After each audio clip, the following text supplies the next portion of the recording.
Gente, é isso aí. Vamos continuar aqui agora a nossa série de 1 João.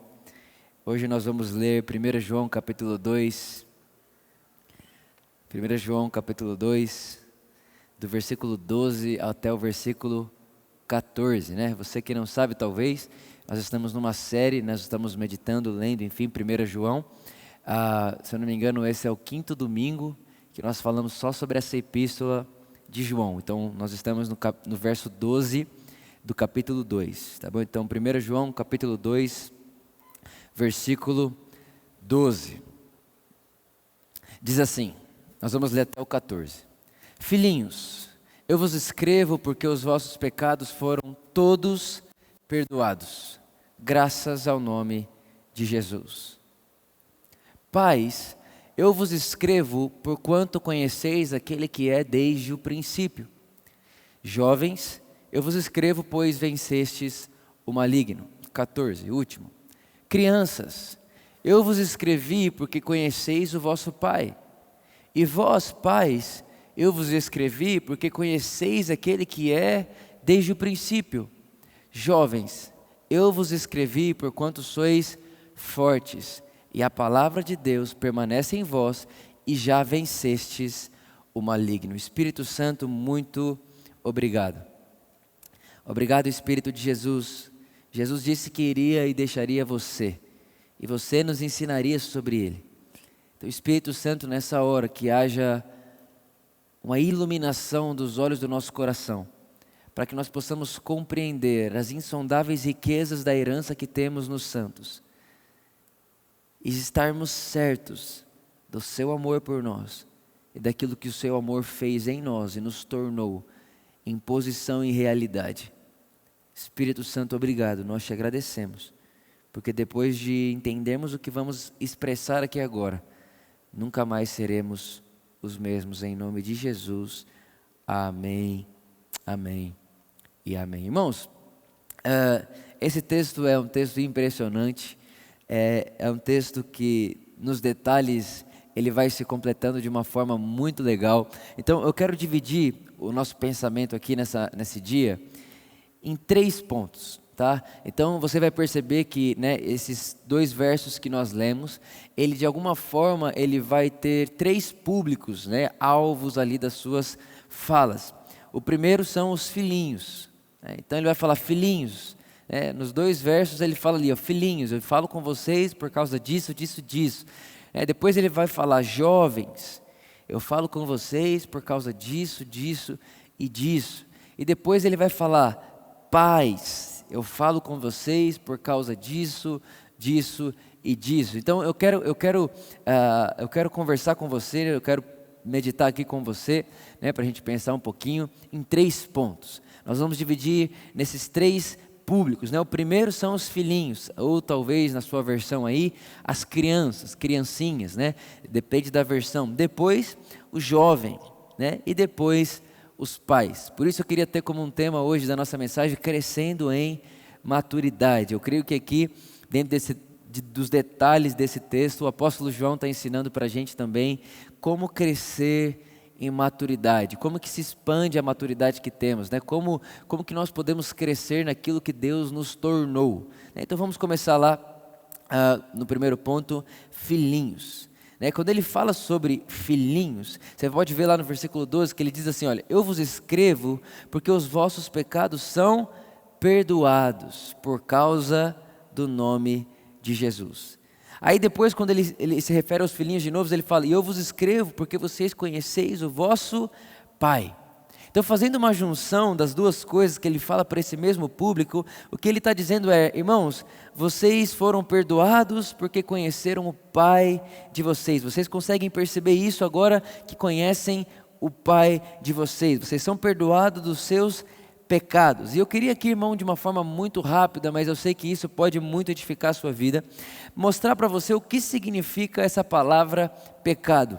Ontem nós estávamos num momento com a liderança aqui da nossa igreja e eu compartilhei um pouco sobre isso com eles e nós percebemos que isso é algo realmente esclarecedor, né? Então essa palavra que nós somos perdoados do pecado é a palavra hamartia. né? Existem duas palavras no grego para pecado, transgressão. É a palavra hamartia e a palavra paraptoma. Por que isso é tão importante? Por que isso é tão especial? Vou mostrar para você agora. Esse hamartia é o pecado por natureza. A verdade é que ninguém que está me ouvindo agora ou vai me ouvir qualquer dia escolheu ser pecador. A Bíblia nos garante que nós nascemos do pecado.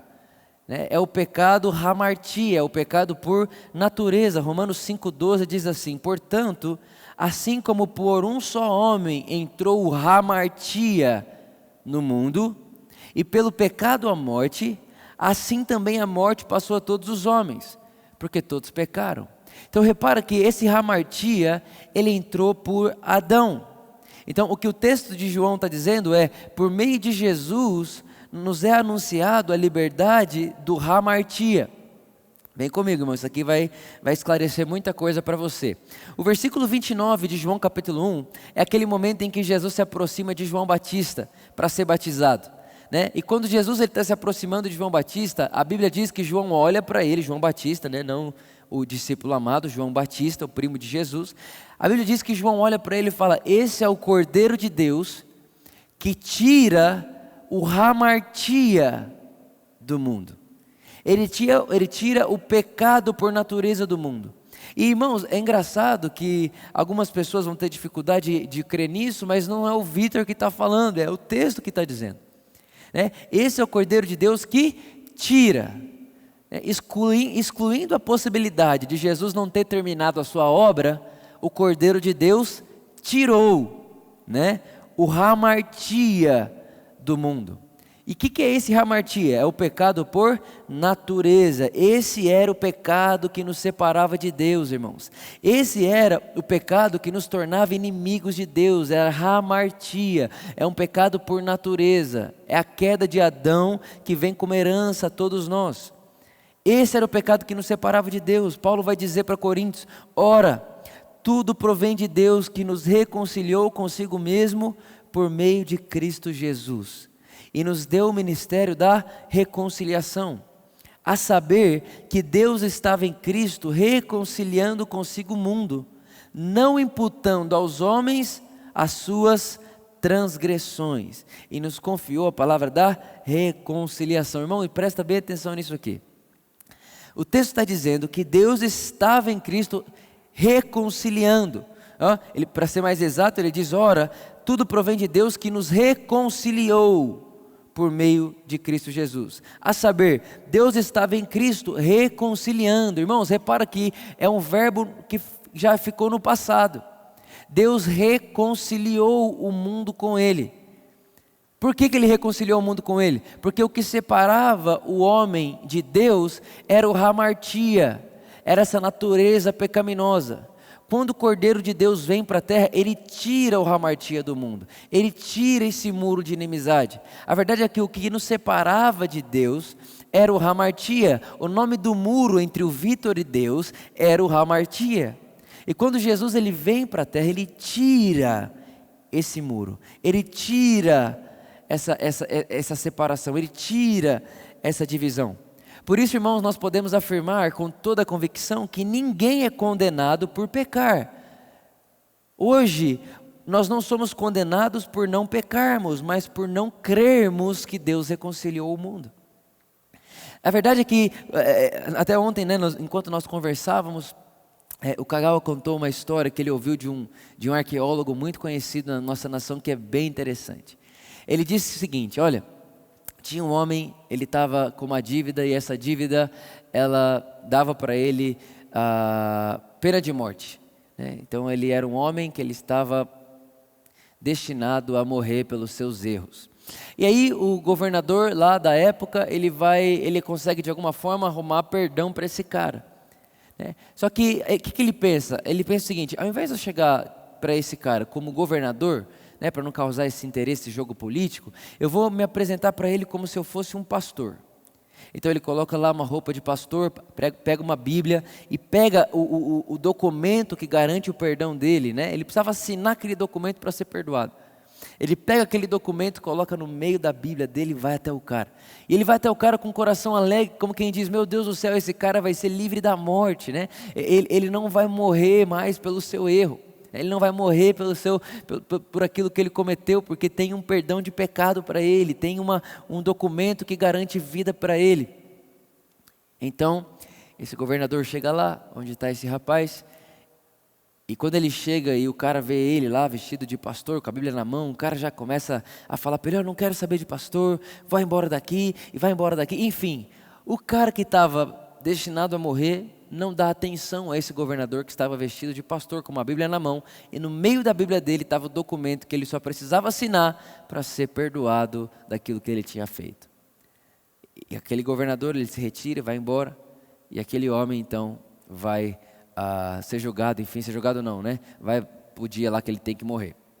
Quando ele está lá, ele tem direito a um último discurso, e quando ele vai dar o último discurso, ele diz o seguinte, olha jovens, eu queria contar para vocês que nesse exato momento eu não estou morrendo pelos meus erros, eu estou morrendo por não aceitar o perdão que me trouxeram.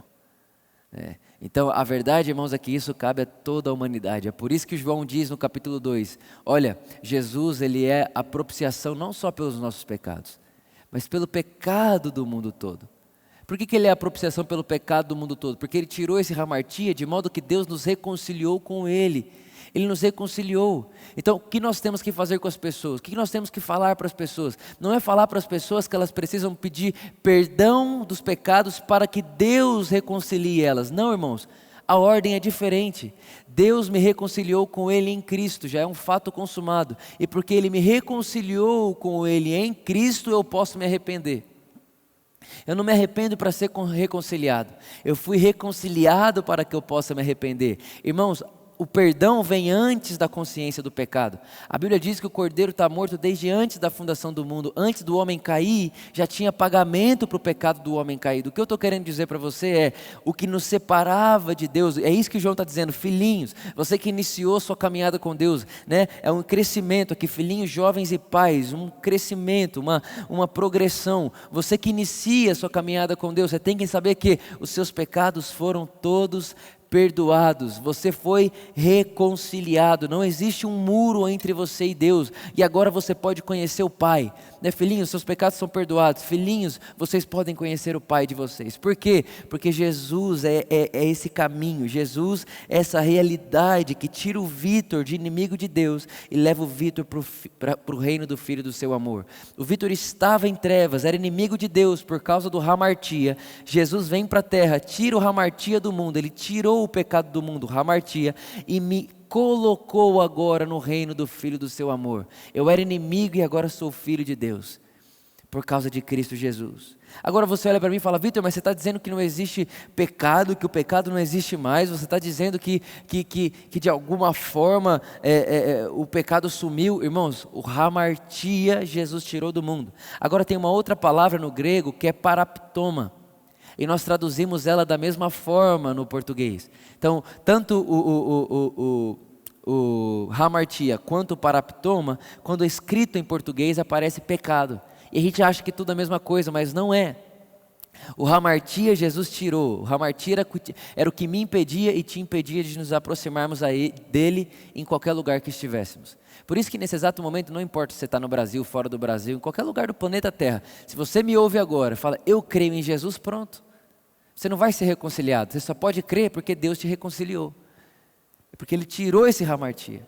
Já é uma realidade agora, nesse exato momento. E aí fala, não, Vitor, mas a pessoa tem que se arrepender para então ser reconciliada. Não, irmãos, você é reconciliado antes da fundação do mundo, quando o Cordeiro é morto lá. O mundo não começou em Gênesis 1, irmãos. A criação não começa no princípio. A criação começa quando o Cordeiro de Deus é morto antes da fundação do mundo. Na mente de Deus, quando Jesus aparece, Ele diz que se o grão de trigo não morrer, Ele não dá vida, né? Na cabeça de Deus, né, para o ser humano só pode morrer quem está vivo. Na mente de Deus só pode viver quem morreu. É por isso que Jesus diz que nós temos que morrer para vivermos. Na mente de Deus é o contrário. Então, para que haja vida tem que ter morte. É por isso que o Cordeiro de Deus morreu antes da fundação do mundo, para que pudesse ter vida. É isso que o texto está querendo mostrar para mim e para você. Por isso que eu falei, existem detalhes dentro desse texto. Então, hamartia foi tirado do mundo. O que nós vemos agora? É o paraptoma. E o que significa o paraptoma? Paraptoma significa o desvio da justiça. Irmãos, o desvio da justiça. E é isso que nós vemos em ação.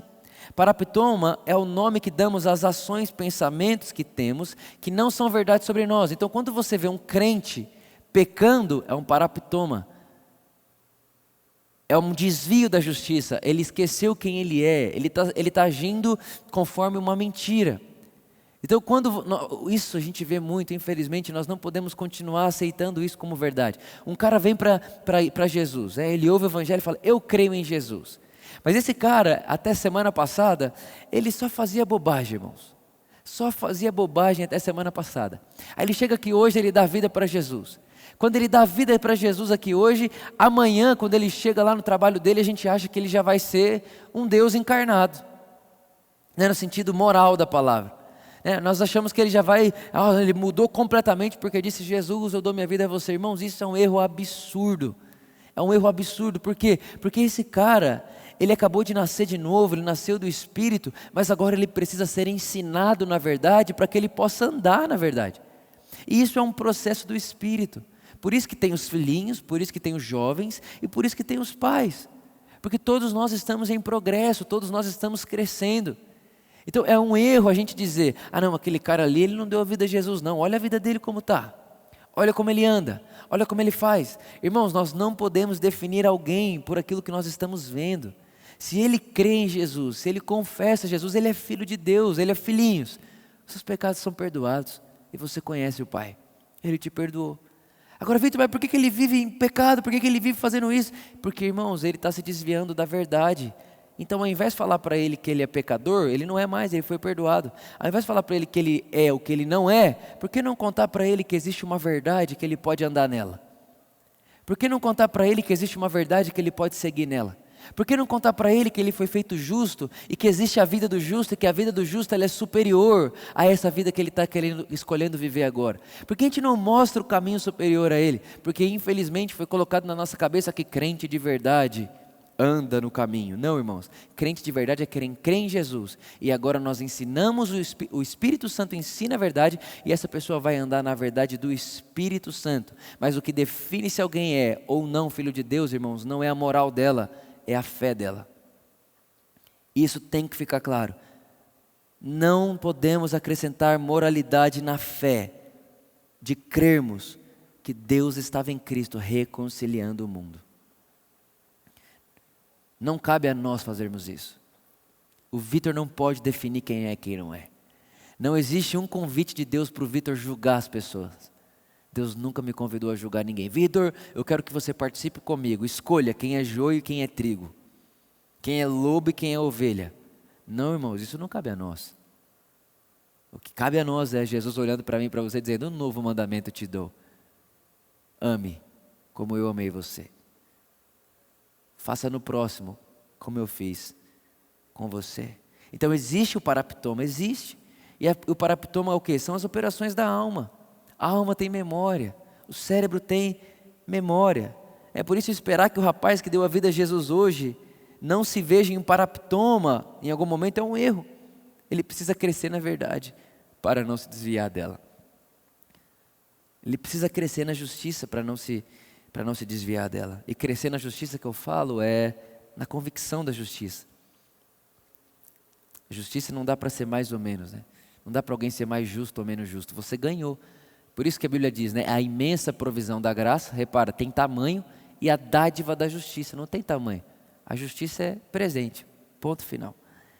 Então, irmão, entenda lá, primeiro ponto, a nossa vida cristã começa com essa notícia. O que te separava do Pai, não te separa mais, porque Ele te fez filho por causa de Cristo. Pronto, você tem acesso, você tem direito, você é herdeiro, você tem lugar, você tem uma posição e é de verdade, é para você. É assim que se começa a nossa vida. É assim que começa a nossa vida com o Pai. É assim que começa o nosso processo, vamos dizer assim, esse processo dessa vida espiritual. Depois ele vai dizer jovens, né? Quando ele fala de jovens, ele fala, olha jovens, eu escrevo a vocês porque vocês porque tendes vencido o maligno. Depois ele diz, eu escrevo porque vocês são fortes, e a palavra de Deus permanece em vocês, e vocês têm vencido o maligno. E é engraçado, irmãos, quando você vai para o grego dessa palavra também, esse vencidos é uma realidade agora. Nós vencemos o maligno. Não é vocês estão vencendo como um processo, é nós vencemos o maligno. Por quê? Porque a palavra de Deus permanece em nós e nós nela. Irmãos, entenda isso de uma vez por todas, presta bem atenção nisso. Isso quem me disse foi o Pio. O Pio falou assim para mim, Vitor, o diabo, ele não pode ir contra quem nós somos. Por isso o que ele quer é atacar o que fazemos. Entenda isso, irmão, isso é muito precioso isso aqui. Nossa, como edificou minha vida. Eu estava essa semana com o Pio e ele falou isso para mim. Ele disse, Vitor, contra você o diabo não tem o que fazer. Porque quem fez e moldou você foi a obra da cruz. Como que o diabo vai tocar? Você é impossível. Os nascidos de Deus ele não toca. O meu verdadeiro eu é intocável. Somos intocáveis. Agora o que ele quer fazer? Ele quer prejudicar e atacar o que fazemos. Ele quer colocar adversidades, né? O diabo, como nosso inimigo, ele foi derrotado. Mas existem as adversidades, que são as mentiras, a culpa, a condenação, que ele quer lançar no meu e no seu caminho para que a gente prejudique o que estamos fazendo, não o que somos. O que somos é intocável. Por isso que o diabo quer, ele não quer mexer em quem somos, ele não tem como fazer isso. Foi Deus quem nos fez assim, em Cristo, a obra da cruz. Ele não tem o que fazer para ir contra o que Jesus fez. Então ele quer fazer contra aquilo que nós fazemos. Olha só o que diz Colossenses 2,13. E a vós outros que estáveis mortos pelas vossas transgressões e pela incircuncisão da vossa carne, ele vos deu vida juntamente com Cristo, perdoando todos os nossos pecados, tendo cancelado o escrito de dívida que era contra nós e que constava de ordenanças, o qual nos era prejudicial, removeu-o inteiramente, encravando-o na cruz. Presta atenção agora. E despojando os principados e as potestades, publicamente os expôs ao desprezo, triunfando deles na cruz. Irmãos, repara, o texto está dizendo que a morte de Jesus deixou o diabo, Satanás, sem força. O texto vai chegar a dizer para nós que o diabo, os seus demônios, enfim, o mal, ele foi despojado. O que é ser despojado, irmão? É literalmente ficou sem armadura. Nesse exato momento ele não tem armadura, ele nem tem roupa de guerra, ele nem tem como vir até nós vestido como quem quer lutar, ele já foi derrotado, ele foi despojado. Agora a pergunta é, qual era a roupa, né? Qual era a armadura que ele usava? O texto mesmo diz, a roupa que ele usava, a armadura do diabo contra nós, era o escrito de dívida que nós tínhamos. Era a acusação da dívida que tínhamos. É a acusação da culpa que tínhamos. Essa era a roupa dele. Essa era a força dele. O medo, a culpa, a acusação, a condenação. Irmãos, não tem nada. Medo, culpa e ganância. As três coisas que a religião, o diabo querem colocar na nossa cabeça. Medo de morrer, medo de não dar certo, medo de não ser salvo. Tem muito crente que tem medo de não ser salvo, não sei entender isso, mas é verdade. Medo. Depois, ganância. Nunca é suficiente, nem Jesus é suficiente. Repare, irmão, que concordar que Jesus não é suficiente só revela uma face de ganância que temos. Ganância. Né? Se Jesus não é suficiente, é óbvio que você nunca vai estar satisfeito com a vida que tem. Não tem como. Então, ganância. Eu quero sempre mais. Então, a religião diz, planta para colher. Então, você quer mais dinheiro? Planta mais dinheiro. Você quer mais amor? Dê mais amor. Você quer mais? Dê mais. Então, é uma ganância religiosa, que não vem de Deus, o Pai das luzes, porque Deus não dá esperando nada em troca. A Bíblia diz que o amor, ele não tem os seus próprios interesses, ou seja, quando Deus te dá, ele não está interessado nele. Não é ganancioso. Deus não amou você para você amar ele de volta. Deus amou você porque é o que ele sabe fazer. Isso é o Evangelho. Ganância, medo e culpa. Irmão, alguém culpado é alguém muito triste. É uma pessoa que dentro dela, ela sabe que você já viu até cachorro, irmão. Quando a Graça estava aqui em casa, agora ela está lá na casa da minha sogra, a Graça é a minha cachorra, né? Quando ela estava em casa, era engraçado. Quando a gente chegava em casa e ela tinha feito coisa errada, irmão, ela se escondia na hora. Só que eu nem tinha falado nada. Eu não falei, é a mesma coisa, Deus chegou no jardim, Adão, a culpa, sabia que tinha feito coisa errada, o que ele fez? Se esconde. Porque a culpa leva a gente a viver isolado e escondido. Irmão, deixa eu te contar uma coisa, tem muita gente que até hoje vive isolado, vive uma vida reclusa, estou falando com as pessoas, com Deus, enfim, com a vida, por causa de culpa. Então, quais são as armas que o diabo tem, né, contra nós? É condenação, medo e culpa. É isso que ele faz, né? É isso que ele faz, mas o texto diz que ele foi despido. É por isso que conta a história que um dia Lutero, ele está dormindo, né? E aí ele ouve um barulho no quarto e a Bíblia diz, ó a Bíblia, ó, colocando Lutero na Bíblia, né? Meu Deus. Aí a história diz que ele escuta um barulho lá na porta e quando ele acorda assim meio assustado e tal, e ele olha e aí a história diz que ele vê o diabo, né? E aí quando ele vê o diabo, ao invés de ele assustar, ele fala, é só você. Ele volta a dormir. Tipo assim, diabo, é só você. Porque nós vencemos o maligno. Irmão, o diabo não tem poder sobre nós. Irmão, ele não tem poder sobre a nossa vida. Ele não tem poder sobre você. Ele não tem poder sobre a verdade que está sobre você. Agora, olha o que diz Lucas capítulo 10, verso 19. Eis aí, vos dei autoridade. Jesus dizendo aos discípulos. Vos dei autoridade para pisar de serpentes e escorpiões, e sobre todo o poder do inimigo, e nada, absolutamente nada vos causará dano. Irmão, repara, isso aqui é um talvez ou é uma certeza? É uma certeza.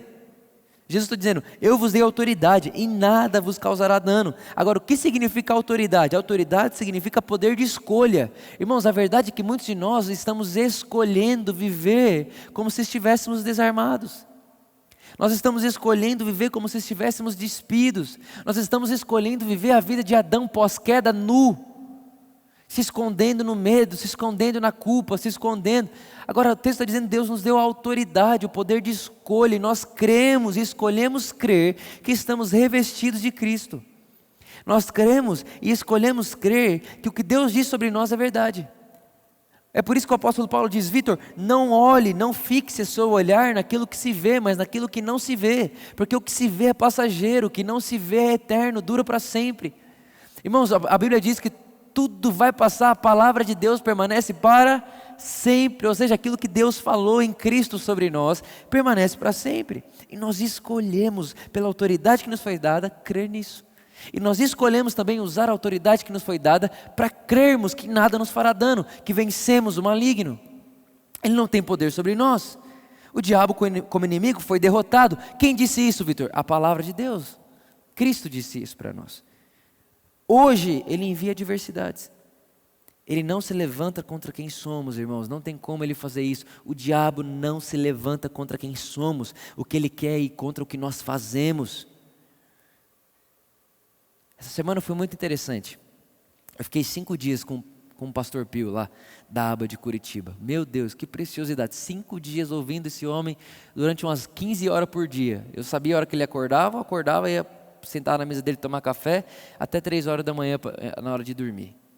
Era o tempo inteiro ouvindo, e uma das coisas que ele falou, Vitor, você sabia que a Bíblia não diz, conhecereis a verdade e a verdade vos libertará? Eu disse, não, mas está escrito sim, Pio, deixa eu te contar, João 8 lá, tal, ele, a Bíblia não diz isso. Eu falei, mas como não? Aí ele foi lá, falou, Vitor, a verdade é que esse texto foi escrito assim, conhecereis a verdade e a verdade te faz livre. Irmãos, isso muda tudo. Conhecereis a verdade e a verdade te faz livre. Vou explicar melhor para você. Você está dentro de uma cela, né? Você está condenado dentro de uma cela. E você não tem a chave para abrir aquela cela, por isso você está lá dentro. O que é conhecereis a verdade e a verdade te libertará? Eu tenho a chave, né, da cela que você está, então eu vou lá, abro o cadeado, e além de abrir o cadeado, eu entro na cela e tiro você lá de dentro. Então, conhecereis a verdade te libertará. Então, ela te tira de lá e te põe para fora. Mas não é isso que o texto diz. O que o texto diz é: conhecereis a verdade e ela te faz livre. Ou seja, quando você conhece a verdade diz para você que o cadeado foi aberto. Agora, se você vai sair ou não dessa prisão, não depende da verdade, depende da autoridade, da escolha sua. Então, se você quiser, irmão, você vive a vida inteira preso com a cela aberta.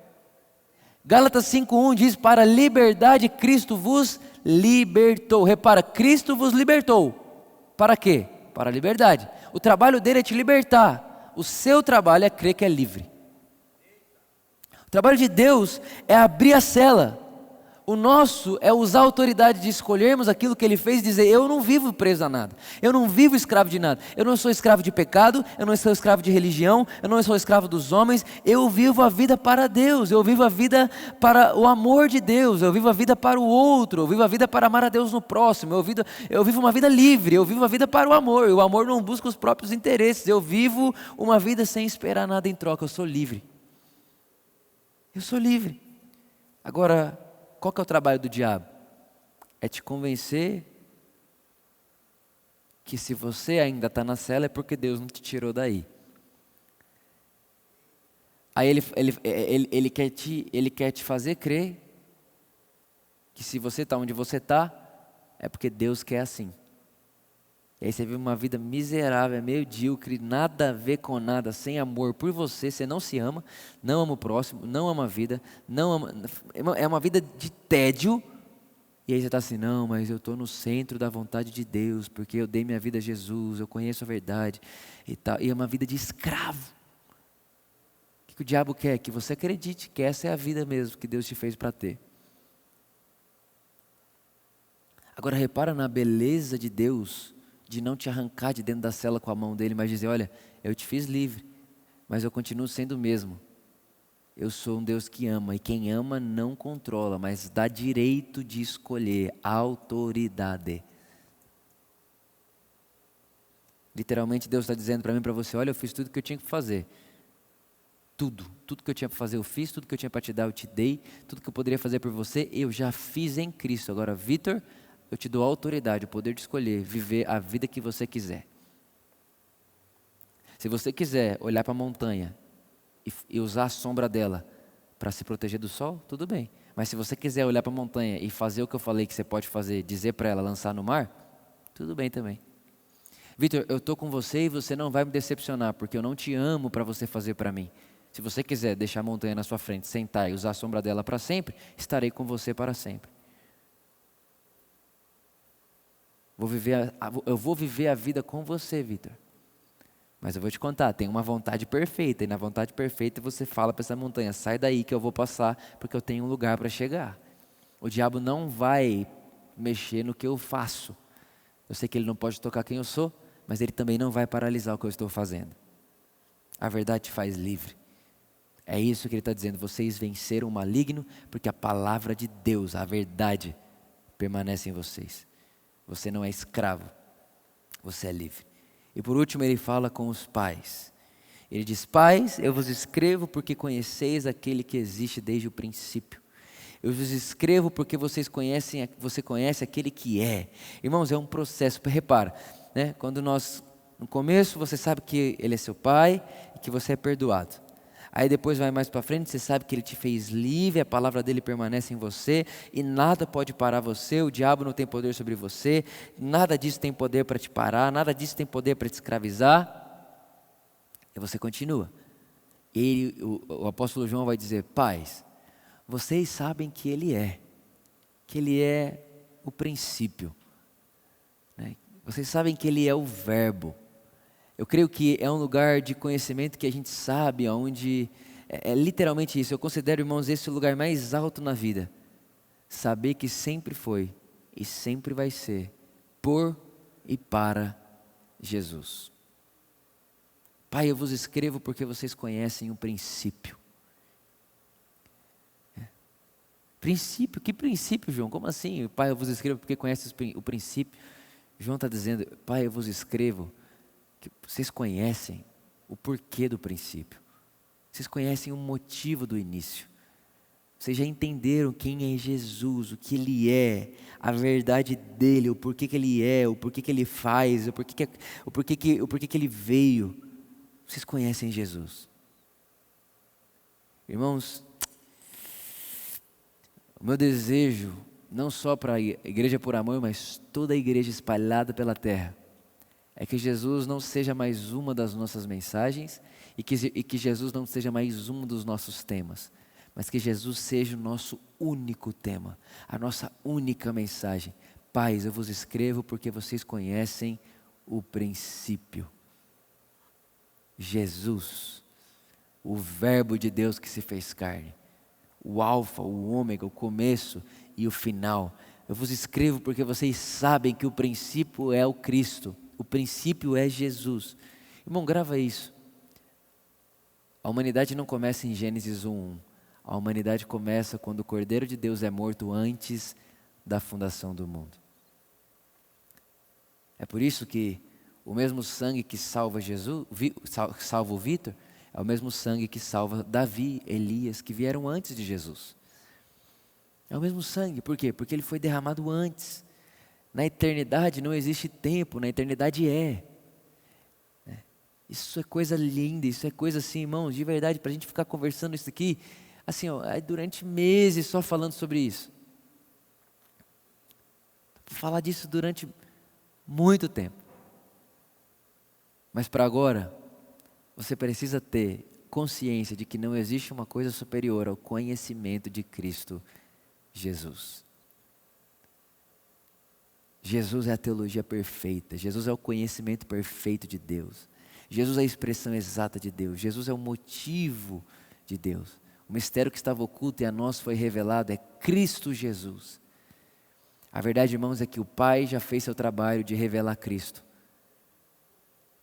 Mas infelizmente o Pai revelou Cristo e nós temos considerado Cristo só mais uma das coisas, mais um dos assuntos e tudo isso. Não. Pai, eu vos escrevo, porque vocês conhecem o princípio.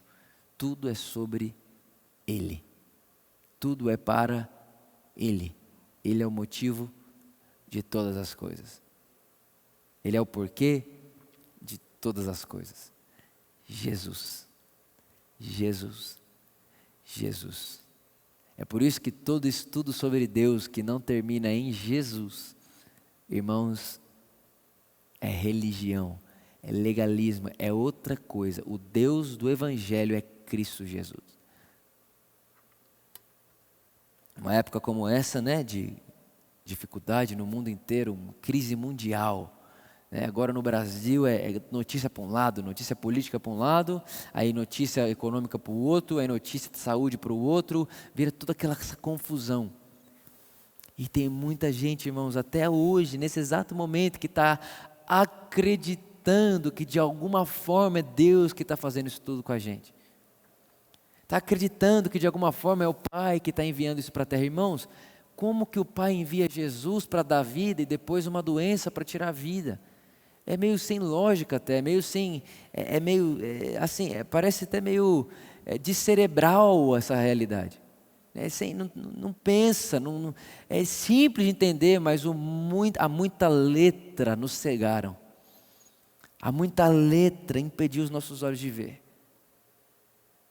O Pai nos deu Jesus para dar vida, não esperamos nada diferente disso do Pai.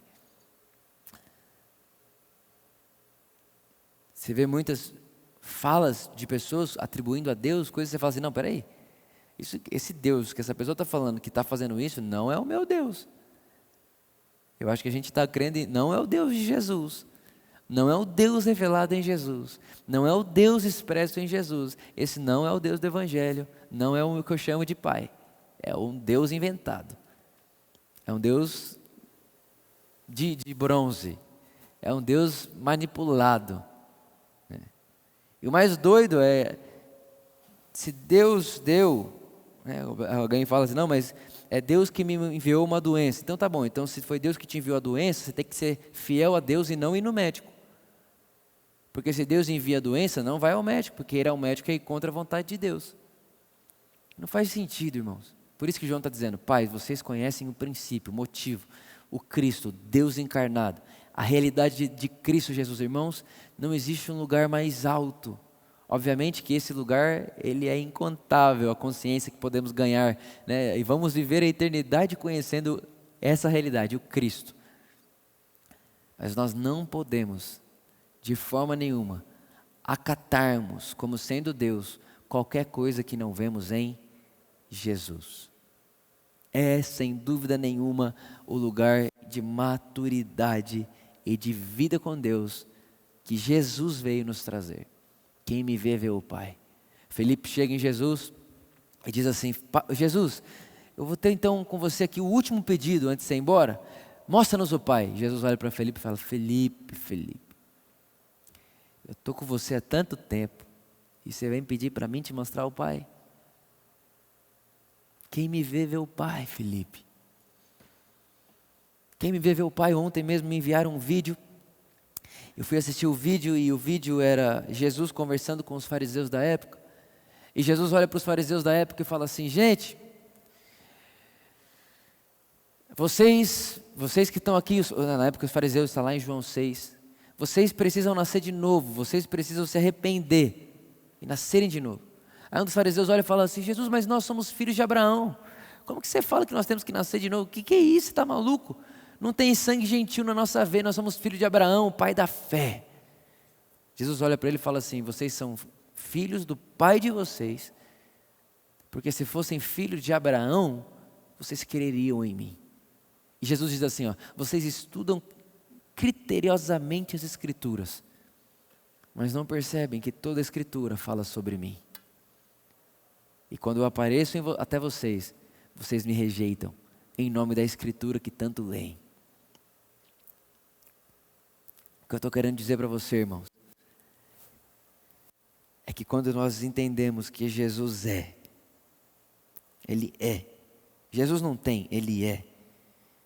Jesus não é só mais uma página, Jesus é. Jesus não é só mais um motivo da história, Jesus é a história. Jesus não é mais uma parte da nossa vida, Jesus é a vida.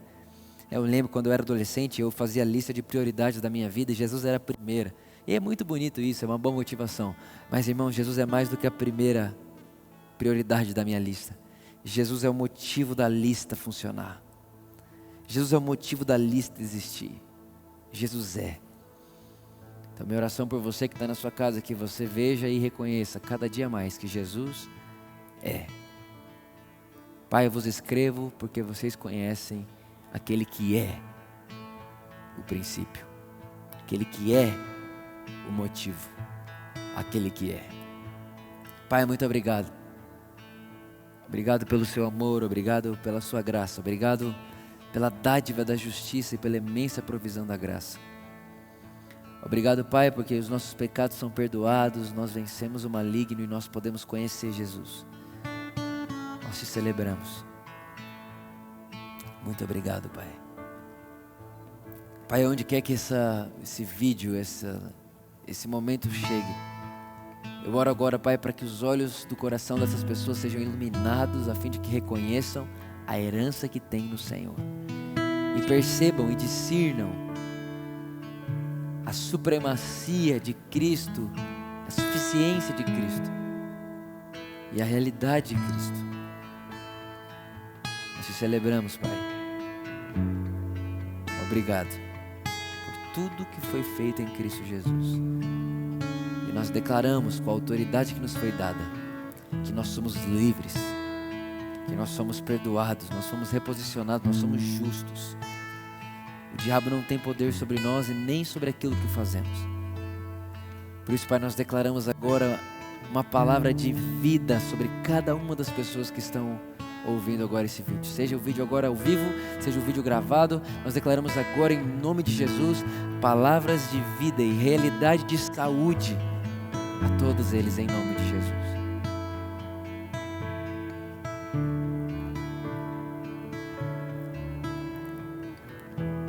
O mesmo Espírito que vivificou, o corpo de Cristo Jesus, vivificará os vossos corpos mortais. Aonde quer que seja a doença, a enfermidade, a ausência no seu corpo, nós declaramos agora a vida vivificada do Espírito no seu corpo mortal. O texto diz que Ele vai vivificar o nosso corpo mortal. O irmão está falando desse corpo agora. Ele tem poder para curar o nosso corpo agora. Ele tem poder para sarar a sua vida, o seu corpo físico agora. Por isso nós declaramos, onde quer que você esteja, saúde divina agora, em nome de Jesus. Com a autoridade que foi dada a você, irmãos, Jesus disse: nada vos causará dano, doença não te causará dano. Se levante agora. E quando eu falo se levantar, assuma a sua posição e declare agora. Jesus disse: se você crê, fale.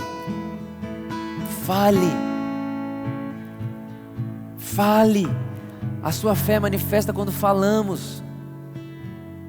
O poder da vida e da morte está na palavra. Fale, declare. Deus me deu, Jesus me deu a autoridade.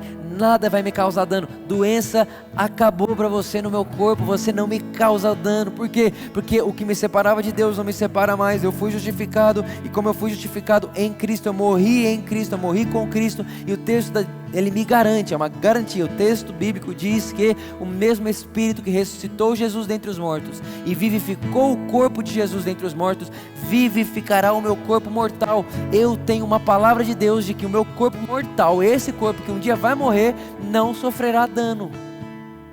Eu creio, eu declaro e eu escolho viver isso. Eu escolho viver essa realidade, eu escolho viver essa verdade. Eu escolho isso para mim. Porque Deus me deu a autoridade de pisar em serpentes, beber qualquer coisa mortífera e não me fará mal. Nada lhe causará dano. Obrigado, Pai, nós te agradecemos.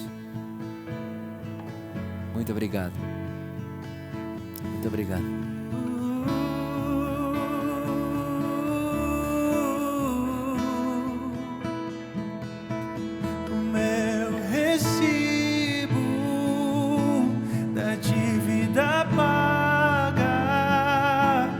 Jesus Cristo, vivo, o meu recibo da minha herança é Jesus Cristo, vivo, não quero cantar mais nada além da obra consumada de Jesus, inserido nessa aliança que jamais será quebrada em Jesus, pois unicamente, definitivamente, Jesus é suficiente.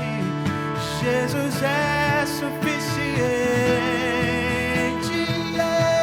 pois unicamente, definitivamente, Jesus é suficiente. Jesus é suficiente. Jesus, unicamente, definitivamente, Jesus é suficiente.